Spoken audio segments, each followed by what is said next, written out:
Welcome to the Deep Dive, where we cut through the noise to bring you the essential insights from a stack of information.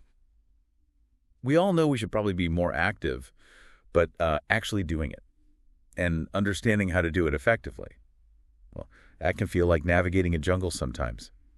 Today, we're aiming to be your guides, cutting through some of that confusion around physical activity. That's right.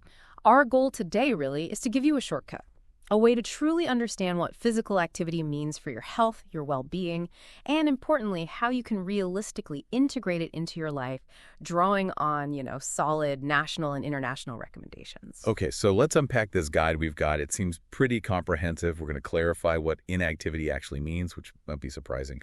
We'll explore the profound benefits of movement, touch on those common hurdles we all face, and hopefully equip you with a solid framework to, navigate your own path.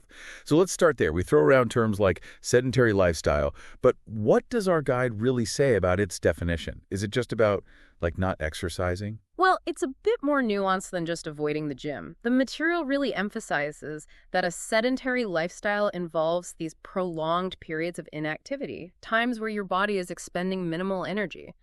So even if you, say, hit the gym for an hour, but then you sit for 8 hours straight at a desk, that's still a huge chunk of your day being sedentary. It's about the cumulative effect of that stillness. Okay. So it's not just the absence of exercise, but the presence of prolonged sitting or lack of movement. Interesting. And for those of us who like numbers, our sources give us a way to quantify activity, right? The metabolic equivalent, or MATE. Exactly. METs, yeah. They help us gauge the energy cost. Think of it simply. One MET is basically the energy you burn just sitting quietly. Then any activity is rated as a multiple of that. So an activity with a MET value of 3 means you're burning 3 times the energy you would just sitting there. It's a neat way to compare different activities' intensity. Got it. And okay, once we do start moving, the benefits seem to just cascade. Yeah. Beyond the obvious physical stuff, what's maybe one benefit highlighted in our guide that people might not immediately think of? That's a good question. One thing that consistently jumps out in this kind of research is the link between physical activity and improved cognitive function, even academic performance. It's not just about a healthy body. It's about a sharper mind, better focus, better learning. Of course, there are the big physical ones too. Improved bone density, weight management, lower risk of chronic diseases, diabetes, heart disease, osteoporosis, and psychologically, big impacts. Enhanced mood, reduced stress, boosted self-esteem, plus socially, more interaction, feeling part of a community. Wow. Okay. So what this really means for you listening is it's a whole package deal. It's not just about appearance, but feeling better mentally, thinking more clearly, connecting more, a real holistic shift. So we've covered the why, the massive benefits, and how we measure inactivity with ATs. But if we're serious about integrating this, we need the how. How does our guide break down the core components of effective activity? Right, the building blocks. The information we have points to 3 crucial components. First, intensity, basically how hard your body's working. Think light jog versus an all-out sprint. Then duration, which is simply how long you do the activity for, maybe 30 minutes, maybe an hour. And finally, frequency, how often you do it, 3 times a week, 5 times a week. Getting that mix right is key. Intensity, duration, frequency. Okay. And it's not just about how much, but also what kind of activity, isn't it? Our sources categorize them, each with unique benefits. Can you walk us through those? Absolutely. The material highlights 4 main types, and they all serve a different important purpose. First, there's aerobic physical activity, what most people call cardio. This involves continuous movements using big muscle groups that get your heart rate up. Think running, swimming, cycling, even brisk walking or dancing. It's fundamental for heart and lung health. Okay, cardio, got it. What's next? Then you've got muscle and bone strengthening activity. This is crucial for building and maintaining strength, obviously, but also bone density. We're talking weightlifting, resistance bands, or even bodyweight exercises like push-ups and squats. Super important for preventing things like osteoporosis later on. Right, strength training. Makes sense. Third is anaerobic physical activity. These are those high-intensity short bursts where your body works without oxygen for a moment. Things like sprinting, heavy lifting, or HIIT, high-intensity interval training. Great for building power and speed. HIIT, yeah, that's popular. And the last one? Lastly, flexibility and stretching activities. Right. Think yoga, Pilates, or just static stretching. These improve your range of motion in joints and muscles. It's not just about feeling limber, it's key for preventing injuries and maintaining mobility. So aerobic, strength, anaerobic, flexibility. A lot to consider. With all these types, what's the actual goal? What do the official guidelines, like from national or international bodies, actually recommend we aim for?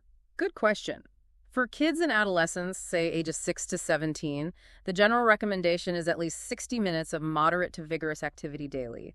Most of that should be aerobic, but they also need muscle and bone strengthening stuff included at least 3 times a week. 60 minutes daily for kids. Okay. And for us adults, typically 18 to 64. For adults, the advice is generally at least 150 minutes of moderate intensity aerobic activity per week. That could be like 30 minutes, 5 days a week. Or you could do 75 minutes of vigorous intensity aerobic activity per week, plus muscle strengthening activities on 2 or more days a week. 150 moderate or 75 vigorous, plus strength twice a week. Okay. And the guide also notes, importantly, that doing more activity generally brings greater health benefits.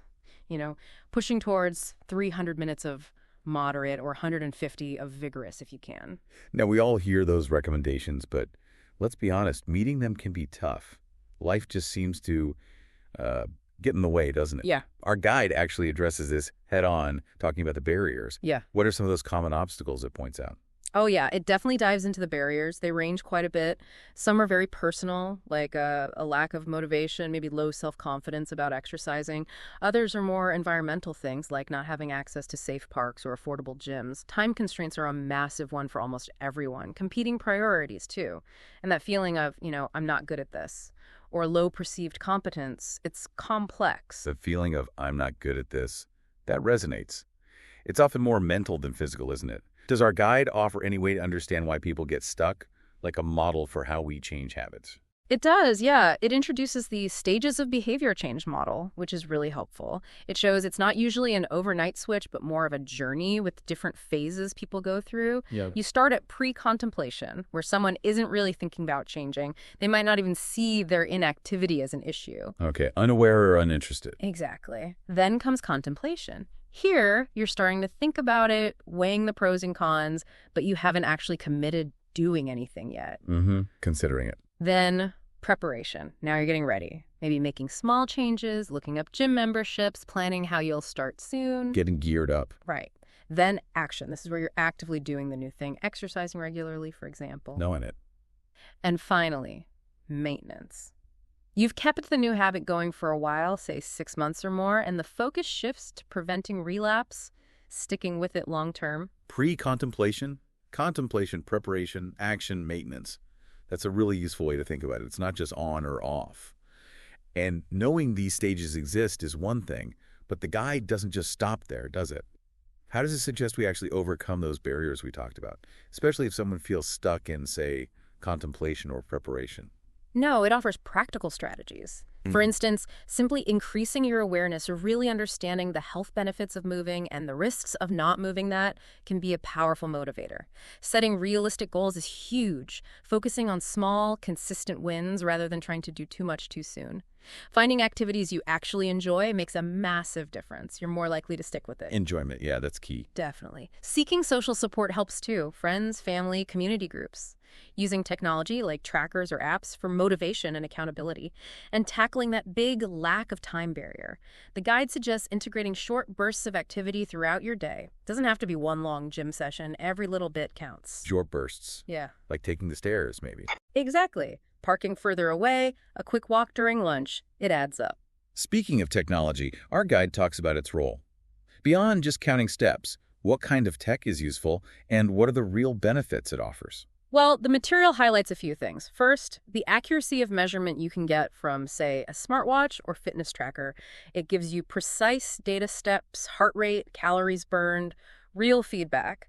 They also track a variety of data, not just steps, but different types of workouts, sleep sometimes, gives you a fuller picture. And they can be pricey, right? Does the guide address the cost? It does. It acknowledges that some advanced devices have a high financial cost, but it also stresses that there are tons of free or low-cost apps. Even your phone probably has a built-in tracker, so cost isn't necessarily a barrier to getting some data. Good. Plus, Many offer great support options, reminders, alerts, social features to connect with friends for challenges or encouragement, accountability partners, essentially. And they help you track ideal performance indicators, like hitting that goal of 60 minutes of moderate activity or whatever your personal target is. Seeing progress is motivating. Okay, this is all fantastic information, the why, the what, the how, the barriers, the tech. But how does someone listening right now pull this all together into a practical personal plan? Does the guide offer a kind of step-by-step? It absolutely does. It lays out a really clear, actionable framework for creating your own program. 5 steps, basically. 1, set the goal.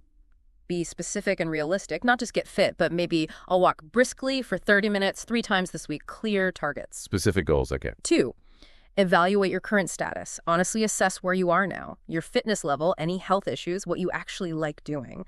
This helps make the plan safe and sustainable for you. Know thyself. Got it. 3, determine threats and opportunities. Identify your personal roadblocks to those threats, like a busy schedule or lack of motivation, but also spot the opportunities: a park nearby, a friend who wants to join, a class that looks fun. Plan for the obstacles. Leverage the advantages. Makes sense. 4, set a physical activity sports timetable. Actually schedule it in. Create a realistic weekly plan. The guide even gives an example like, 45 minutes brisk walking 3 to 5 times a week, strength training twice, flexibility 3 times. Mix it up, make it consistent. Put it on the calendar. Crucial. And the last step. 5, determine the nature of support. Figure out what kind of support you need to succeed. Is it encouragement from family, a workout buddy, maybe checking in with a professional? Identify it and seek it out. Goal, status, threats, opportunities, timetable, support. That's a really solid framework. It makes it feel much less overwhelming. Wow, we've really peeled back the layers today on physical activity. We've gone way beyond just exercise more into some genuinely powerful insights, haven't we? From understanding how damaging just sitting around too much can be, all the way to mapping out a very personal plan for actually doing something about it. Yeah, we've seen how weaving movement into your life can genuinely transform things, not just your physical health, but your mental sharpness, your mood, your social connections. And we've talked about navigating those inevitable barriers and how technology can actually be a useful ally, not just another gadget. It really shows that a more active life is achievable. So what does this all boil down to for you listening?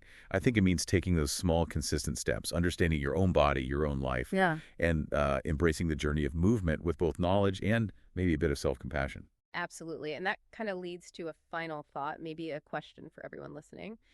Considering everything we've discussed, the benefits, the different types of activity, the stages of change, those personal barriers and opportunities, what's maybe one small, enjoyable physical activity you could try incorporating this week, something you might have overlooked before that fits perfectly with where you are right now,